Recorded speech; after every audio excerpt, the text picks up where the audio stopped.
نیوزیلند په مقابله انډیا دویم ټیسټ د لومړنۍ ورځې لوبه اختتام پذیر شوې ده چې د نیوزیلند ټوټل ټیم آوټ شوی دی د انډیا له طرفې واشنګټن سندر 7 وکټې ایستلي زبردست بالنګ یې کړی دی چې په جواب کې ورپسې د انډیا بیټینګ هم روان دی انډیا په 100 رنزونو باندې یو کلاړي آوټ دی مکمل سکور کارډ سره شریکوم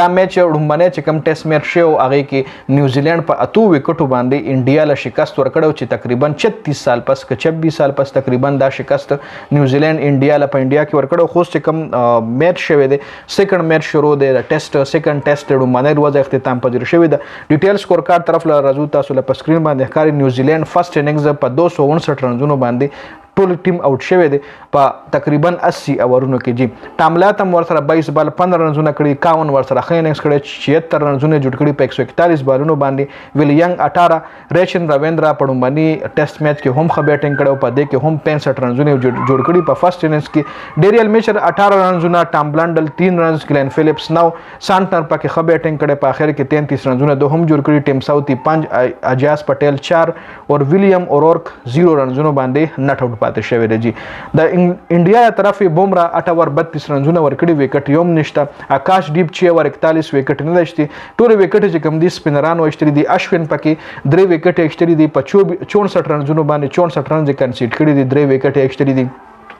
واشنګټن سندر 7 وکټې ایستلې دي تقریبا 24 اورونه کړي دي او 59 رنز ورکړي په 24 اورونو کې چې 7 وکټې هم ترلاسه کړي دي جدیجا 18 اور 53 رنزونه ورکړي دي او وکټې پکې یو هم نشي جدیجا په کاته کې یو وکټ هم نه راغلی جی بیا ورپسې د انډیا بیټینګ هم شروع دی انډیا فرست اننګز شروع دی 100 رنزونو باندې یو کلاړي آوټ دی هغه هم روهیت شرما جی روهیت شرما په 0 رنزونو آوټ شوی نه بالونه وخلی دي خو سکور نه دی کړی یشسوي جیسوال 25 بال 6 رنزونه په کریس باندې موجود دی شبمن ګیل 32 بال 10 رنزونه د انډیا چې کم دا پیش دی دا د سپینر بالر د لپاره زیات فیور کوي ځکه د نیوزیلند ټول بیټسمنان لس وړه وکټ چې کم دي سپینران وایشتلي دي ورپسې تاسو د نیوزیلند بالنګ وګورئ ټیم ساوثي یو وکټ ایستلی چې فاست بالر د 3 اور 4 رنز ورکړي یو اور میډن هم اور یو وکټ ویلیام اورورک 3 اور 5 رنزونه وکټ یوم نه ایستلی اجاز پټیل 3 اور 5 رنزونه یو اور میډن هم وکړي اور وکټ یوم ترلاسه نه راغلی میچل سانټنر 2 اور 2 رنزونه اور وکټ یوم نشته جی نو تاسو کتلو دا مکمل سکور کارډو او اوس په پته لګي چې دا میچ سو ګټي ځکه وکټ چې کوم د سپینرانو د لپاره جوړه ده او د انډیا سپینران چې کوم دی بیسټ بالنګ کوي په خپل وکټ باندې نیوزیلند سره هم په ټیم کې خاص سپینران شته لکه سانټنر شو او اجاز پټیل شو خاص سپینران نه وګورو چې انډیا